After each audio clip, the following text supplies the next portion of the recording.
Rassemblement à l'Assemblée nationale avec Laurent Sénéchal.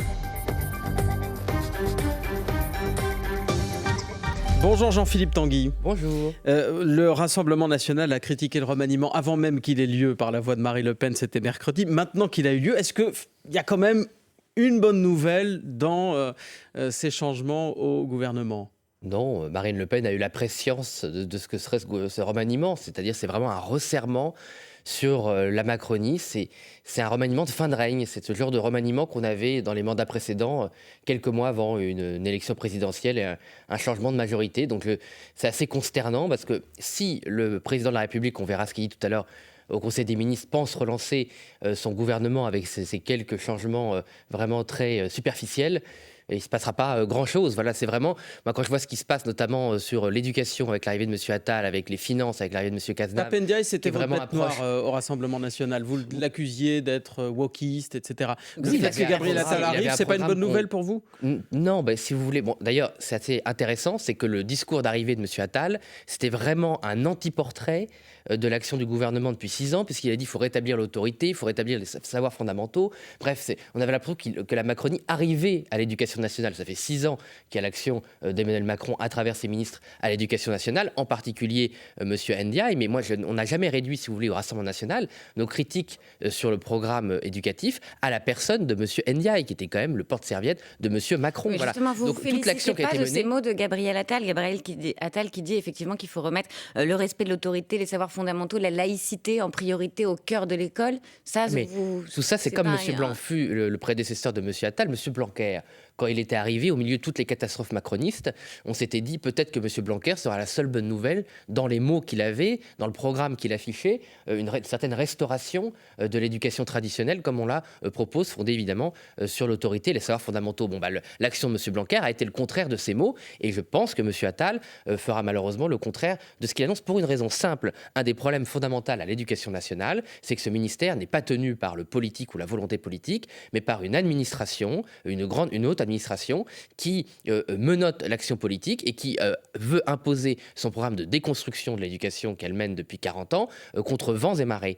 Donc en fait, il se passera quelque chose à l'éducation nationale le jour où, au-delà des mots, il y aura une action politique capable de faire obéir l'administration à ce que veut d'une grande majorité du peuple français, à savoir effectivement une école fondée sur l'autorité, les savoirs fondamentaux qui permettent vraiment aux classes populaires et aux classes moyennes de reprendre l'ascenseur social. Il y a un autre changement à la santé, et lui, il connaît bien l'administration. C'est Aurélien Rousseau, qui était directeur de cabinet d'Elisabeth Borne, qui remplace François Bonne.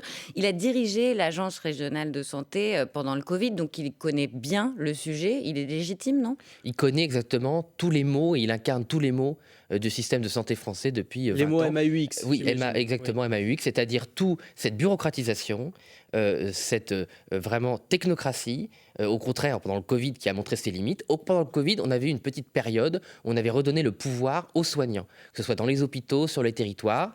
Là, la nomination de M. Rousseau, je trouve que c'est vraiment une reprise en main, une fois plus par la bureaucratie, mais ce qu'incarne M. Macron du système de santé et du système de l'État en général. M. Macron, c'est quoi ? Cette espèce de champion de la technocratie, de la bureaucratie. Mais justement, il y a plus de politique. En fait, est totalement à l'inverse d'ailleurs de ces mots, puisque beaucoup de Français ont voté à M. Macron en pensant qu'on allait mettre un peu d'air dans la technocratie française, qu'on allait un peu libérer les énergies. Et en fait, depuis 6 ans, on se rend compte qu'avec le record de taxes, record de normes, et cette présence des hauts fonctionnaires français qui sont la caricature de la mauvaise administration, tout est corseté. Je comprends pas. Il faut un gouvernement avec des personnalités civiles, en fait ? Parfois, c'est pas forcément une opposition entre le civil et la haute administration. C'est qui vous choisissez pour incarner incarner cela. Vous avez tout un tas de contre-exemples dans les deux catégories. Mais Monsieur Rousseau il connaît pas grand-chose au monde du soin et à la base. Il a dirigé la RSI de France en plein Covid. Monsieur Braun, mais oui, mais au contraire, les ARS, si vous voulez, ont symbolisé les autorités régionales les autorités régionales de santé avant et pendant le Covid symbolisent tout ce qu'il ne faut pas faire pour le système de santé français. Les soignants sont écrasés, étouffés, leur bonne volonté est étouffée par l'administration et la surbureaucratisation. Donc c'est vraiment le symbole au contraire de tout ce qu'il ne faut pas faire. Monsieur Braun, il avait énormément de défauts, notamment le fait qu'il n'avait visiblement pas de dimension politique, de poids politique pour mener son administration. Donc il faut être politique. Mais je n'ai jamais dit que M. Braun ne connaissait pas le système de santé. Vous n'avez jamais entendu une critique du Rassemblement national critiquant M. Braun pour son absence de connaissance du système de santé. J'ai du mal à définir le profil type d'un bon ministre d'après vous, puisqu'il ne faut pas qu'il soit haut fonctionnaire, mais en même temps il faut qu'il soit politique, c'est très simple. mais en même temps il faut que ce soit choix à une personnalité qui a à la fois des compétences et une vision politique. Et Aurore Berger, par exemple, c'est assez simple. Vous qui critiquez les experts déconnectés, Aurore Berger, c'est une élue, c'est une politique, elle remplace Jean-Christophe Combe aux Solidarités. Ça va dans le bon sens pour vous? On va voir. Moi, je ne vais pas faire de procès d'emblée à Mme Berger. Sur les questions sociales et de solidarité, elle a défendu souvent plusieurs dossiers, notamment pour les droits des personnes en situation de handicap. Donc moi, je ne souhaite pas la politique du pire. On va voir quel agenda elle va mener. Mais moi, je suis à la Commission des Finances. Compte tenu du fait que le gouvernement a annoncé 15 milliards d'économies, ça a été centré visiblement sur le système de soins, sur des économies à faire sur le système de soins. Je crains que par contamination, ça concerne aussi le secteur parallèle à la santé, comme l'accompagnement des personnes en situation de handicap. Donc j'espère que monsieur et madame Berger ne va pas faire vers la censure des politiques qui se sont un peu développées en faveur des droits et de la dignité des personnes en situation de handicap. Emmanuel Macron doit s'exprimer en ouverture du Conseil des ministres à 11h, justement pour mettre des mots aussi sur ce remaniement. Vous en attendez quelque chose ? On va voir. Moi, je ne vais pas faire le procès du président, mais je trouve déjà la forme est étrange. Ce refus de s'adresser directement à la nation au 14 juillet, cette volonté de faire des bruits de couloir mis en scène à la télévision ou à la radio, je trouve ça très étrange. Moi, ce qui me semble, c'est que M. Macron, avec Mme Borne, veut vraiment acter le fait qu'il ne se passe finalement rien en France, que tout va bien, Mme la Marquise, et qu'on avance. Les émeutes, on l'a vu hier à la discussion qu'on a eue au Parlement sur cette loi de reconstruction, ne sont pas caractérisées comme des émeutes, mais comme un d'événements subalternes. L'ordre serait revenu, tout irait bien. C'est pareil sur le pouvoir d'achat, sur l'économie, sur l'endettement. Bref, il y a une minimisation, si vous voulez, depuis un an, des difficultés que rencontre la France, avec un gouvernement qui a l'air complètement à côté de la plaque. Vous parliez des émeutes et de ce projet de loi d'urgence pour favoriser la reconstruction, voté définitivement à l'Assemblée hier. On en parle dans un tout petit instant avec vous, Jean-Philippe Tanguy, député RN de la Somme. D'abord, le fil info, 8h40, Diane Ferchit. Et le premier conseil des ministres du gouvernement remanié se tiendra tout à l'heure à 11h. Il débutera par une prise de parole d'Emmanuel Macron. Le remaniement est dès hier soir. Pape Ndiaye a laissé sa place à Gabriel Attal. À l'Éducation nationale, à suivre ce matin la passation de pouvoir au ministère de la Santé. Aurélien Rousseau, l'ancien bras droit d'Elisabeth Borne, y remplace François Braun. Aurore Berger quitte, elle, la présidence du groupe Renaissance à l'Assemblée nationale pour devenir ministre des Solidarités. Ils sont mis en examen pour violence en réunion. 4 policiers suspectés de s'en être pris à un jeune homme à Marseille au début du mois en parallèle des émeutes urbaines. L'un des agents est placé en détention provisoire. La contre-offensive ukrainienne connaît des difficultés mais elle avance. Déclaration dans le Figaro ce matin de l'ambassadeur d'Ukraine en France. Nous sommes, assure-t-il, en train de gagner la bataille de l'artillerie. Selon lui, les forces de Kiev ont encore des réserves. En football, premier rendez-vous cet après-midi pour Luis Enrique. C'est le tout nouvel entraîneur du PSG Paris qui affronte Le Havre, récent promu en Ligue 1. Une rencontre amicale. Coup d'envoi de ce match sera à 17h. France Info. Le 8-30 France Info. Agathe Lambré, Laurin Sénéchal. Toujours avec Jean-Philippe Tanguy, député Rassemblement National de la Somme. Le projet de loi pour faciliter, accélérer la reconstruction après les émeutes a été voté au Parlement à l'unanimité au Sénat. À l'Assemblée nationale, seul le RN a voté contre. Pourquoi ? On a du mal à comprendre. Mais c'est une raison assez simple. Il est hors de question de faire comme si ne s'était rien passé en France.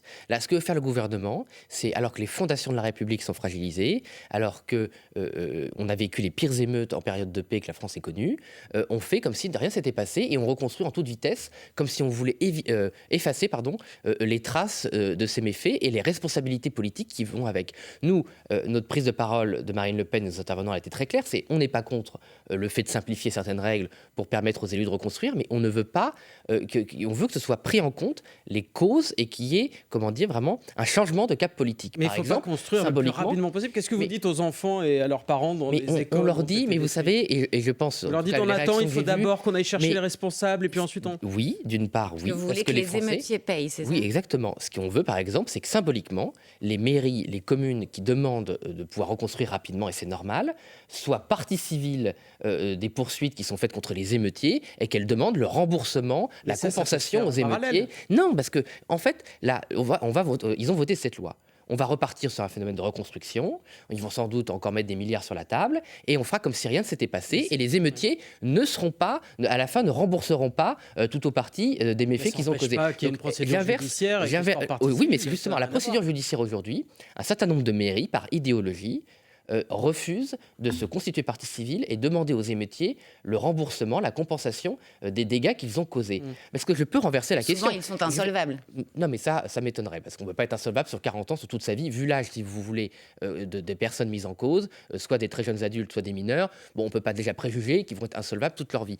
Mais j'inverse la question. Pourquoi est-ce que les autres groupes politiques n'ont pas accepté de mettre comme condition à cette reconstruction rapide le fait que les communes soient partie civile dans ces poursuites? C'est quand même pas très compliqué à faire. Voilà. Donc en fait, au-delà de la position d'opposition du Rassemblement national, on voit bien le comportement des autres forces politiques. C'est le système qui a mené à ces émeutes, c'est que pas de vague, c'est les contribuables, les travailleurs qui doivent toujours payer, y compris d'ailleurs ceux qui vivent paisiblement et qui travaillent dans ces quartiers, qui doivent payer pour les casseurs. Ben non, vous cassez, vous payez, et nous on aurait soutenu cette loi si vraiment il y avait eu un signal fort pour faire payer les casseurs. Jean-Philippe Tanguy, on va parler pouvoir d'achat. L'UFC Que Choisir pointe l'augmentation de 10% en un an des fournitures scolaires. Olivia Grégoire, qui est chargée du commerce au gouvernement, a demandé à la répression des fraudes d'ouvrir une enquête pour vérifier qu'il n'y ait pas d'abus de la part des distributeurs. Vous auriez fait la même chose ? Oui, non, mais on aurait fait la même chose, mais surtout on se serait assuré que les distributeurs respectent leur engagement, puisqu'un certain nombre de distributeurs, de patrons de la grande distribution, avaient promis de limiter la hausse des fournitures scolaires à 3%. Voilà. Bon, et là, on annonce 10%. Donc c'est vraiment c'est scandaleux. Donc derrière ce constat d'échec, il y a la méthode qu'a choisie Olivier Grégoire et Bruno Le Maire depuis qu'on subit l'hyperinflation depuis 2 ans. Il n'y a jamais de contrainte. Voilà. C'est toujours demander des efforts aux grandes entreprises, organiser des réunions. Donc il fallait bloquer plusieurs fois sur ce plateau d'ailleurs. Bloquer les prix des comptables, bloquer les prix des règles, bloquer les prix des cahiers. Mais c'est ça que vous auriez fait ? La répression des fraudes aurait dû intervenir sur le phénomène d'hyperinflation il y a 18 mois. Voilà. Pas maintenant. Elle va faire son rapport, Madame Grégoire l'a dit, en septembre. Et ben, ce sera trop tard. Les Français et les Françaises auront déjà équipé leurs enfants. Donc ce gouvernement court après le phénomène d'inflation, ne l'anticipe pas, ne se rend pas compte que depuis 18 mois, il y a eu des choses faites quand même, le trimestre anti-inflation, par exemple. Mais non, mais c'est exactement le trimestre anti-inflation. D'ailleurs, soi-disant, les fournitures scolaires devaient être impliquées dans ce trimestre anti-inflation. Oui. Donc on se rend bien compte que c'est une arnaque. C'est exactement ce que je dénonce. On n'a pas, l'État, si vous voulez, n'a pas à demander gentiment à la grande distribution et aux multinationales de faire des efforts. Parfois, il faut imposer des normes. Je vous ferai quand même remarquer que ce soit les banques centrales, que ce soit, c'est pas la répression des fraudes, c'est l'autorité de la concurrence. Elles ont toutes confirmé l'analyse qu'a faite Marine Le Pen sur une des causes de l'inflation depuis 18 mois, c'est les pratiques abusives des multinationales et des reconstitutions de marges abusives. Donc maintenant, tout le monde est d'accord pour dire qu'il y a ces phénomènes-là, et personne ne prend de mesures à la hauteur du phénomène, parce qu'on parle quand même de dizaines de milliards d'euros que des multinationales et la grande distribution se sont mis dans la poche, non pas à cause de la réalité de l'inflation, mais à cause de pratiques abusives. Il y a aussi les prix de l'électricité qui vont augmenter de 10% dès le 1er août. Le Rassemblement national dit que le gouvernement a trahi ses promesses, et en même temps, l'exécutif rappelle que les Français bénéficient toujours de l'électricité la moins chère en Europe, l'une des moins chères. Est-ce que vous auriez fait mieux, vous, au pouvoir ? Mais bien sûr qu'on aurait fait mieux pour une raison très simple. Déjà, ce n'est pas le Rassemblement national qui pense que le gouvernement a menti. Vous avez des dizaines de déclarations de Bruno Le Maire jurant qu'il n'y aurait pas de rattrapage des factures en 2023. Bon, on a un rattrapage de 15% en février et 10% en août. Voilà. Ça reste quand même très loin de la hausse des prix. Il y a quand même eu Mais pas du tout. Enfin, monsieur, tarifaire qui a... D'où vient cette hausse des prix, monsieur Sénéchal ? Elle ne vient pas du fait que le parc nucléaire français ou le parc hydroélectrique français, éolien et solaire, ce qui représente entre 90 et 95% de la production électrique française, c'est plutôt 66% dernièrement. Le nucléaire, 66%. Mais vous rajoutez l'hydroélectricité, dont le coût est stable et encore moins cher que le nucléaire, l'éolien, que je critique, mais dont le coût est stable, le solaire, dont le coût est stable, tout ça, c'est 90 à 95% de l'électricité française. Donc il y a une stabilité du parc, du coût de production en France. Donc elle n'augmente que parce que nous sommes liés à des règles européennes stupides qui indexent le prix français sur le prix européen via souvent l'augmentation du prix du gaz. Et en fait, nous payons, les Français paient, d'ailleurs ils ont compris maintenant, pour les erreurs des Allemands, des Autrichiens, des Pays-Bas. Emmanuel Macron veut réformer ce système. Ça fait 18 mois qu'il veut réformer. Là, le Conseil européen a pris sa décision. La France a été mise en échec. Voilà. Donc Emmanuel Macron, une fois plus, a été mis en échec. Il ne s'y oppose pas d'ailleurs frontalement. La France ne met aucun poids dans cette réforme du marché de l'électricité. Nous, on dit, on le redit. J'avais déposé une proposition de résolution l'année dernière avec Marine Le Pen. Il faut sortir de ces règles européennes qui sont absurdes. Et c'est très simple. Le prix de l'électricité française, d'ailleurs, monsieur Le Maire le dit maintenant, le prix de l'électricité française doit correspondre au prix au coût du parc français. C'est quand même très simple. Et là, on aurait effectivement l'une des électricités les moins chères d'Europe. Jean-Philippe Tanguy, 4 policiers de la BAC de Marseille sont mis en examen. L'un d'entre eux est même en détention provisoire. Ils sont tous soupçonnés de violence en réunion, accusés par un jeune homme de 21-22 ans qui est toujours à l'hôpital. Il les accuse de l'avoir passé à tabac pendant les émeutes. C'était à Marseille. Lui dit qu'il n'avait rien à voir avec les violences. Est-ce que vous avez été choqué par ces images qui tournent beaucoup, d'une aide d'honneur hier de policiers qui ont applaudi leurs collègues qui sortaient de garde à vue et qui allaient donc être mis en examen? Il faut différencier deux choses. Il y a une procédure judiciaire, ce qui prouve d'ailleurs qu'en France, ces policiers et gendarmes, s'il y a des soupçons d'abus ou de mauvais comportement, la justice fonctionne et la procédure suit son cours. Voilà. Après, le fait qu'il y ait une solidarité de corps de nos policiers, de nos forces de l'ordre qui vivent un enfer au quotidien, c'est tout à fait normal. Ça existe dans tous les corps de métier qui sont exposés. Qu'on vienne applaudir des gens qui sortent de garde à vue. Ni vous ni moi ne savons ce qui s'est passé. Voilà, donc les policiers de BAC, en particulier, excusez-moi, à Marseille, vivent quand même une situation extrêmement compliquée.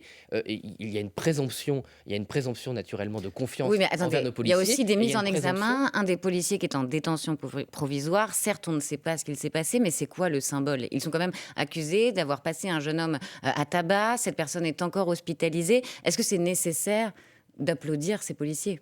Mais c'est une solidarité de corps qui est tout à fait naturelle, Mme Lambré, une fois plus. La situation que vivent les forces de l'ordre à Marseille depuis des années est extrêmement tendue. Les forces de l'ordre comptent de nombreuses victimes, malheureusement, des mères et des pères de famille dans leur rang. Et c'est normal qu'il y ait cette solidarité de corps. La justice ensuite passera, une enquête sera faite. Et moi, ce que je trouve quand même un peu inquiétant dans notre pays, c'est qu'il n'y a jamais de présomption d'innocence dans notre pays. Voilà. Ces gens ne se rendent pas compte de ce qu'ils font, c'est ce que déclare l'avocat du jeune homme sur France Info en parlant des policiers. Ils ne se rendent pas compte de l'image que ça renvoie à la société française, le fait d'applaudir des policiers mis en cause. Non, mais moi, l'image que je voudrais, c'est qu'on ait une présomption de confiance dans nos forces de l'ordre. Moi, je n'ai aucune raison de croire qu'a priori, ces personnes sont coupables. C'est à la justice de le dire. Et de la même manière, d'ailleurs, je vous ferai quand même remarquer que l'attitude générale du Rassemblement national, ce qui est assez rare dans le paysage politique, c'est de considérer la présomption d'innocence. Voilà. Et je pense que tous les hommes politiques devraient se tenir à cette discipline, sauf quand il y a des flagrants délits, ce qui n'est pas le cas ici. Jean-Philippe Tanguy, merci beaucoup. Merci député Rassemblement national de la Somme, invité du 8h30 ce matin. Bonne journée à vous. 8h50, c'est le fil info avec Diane Ferchit.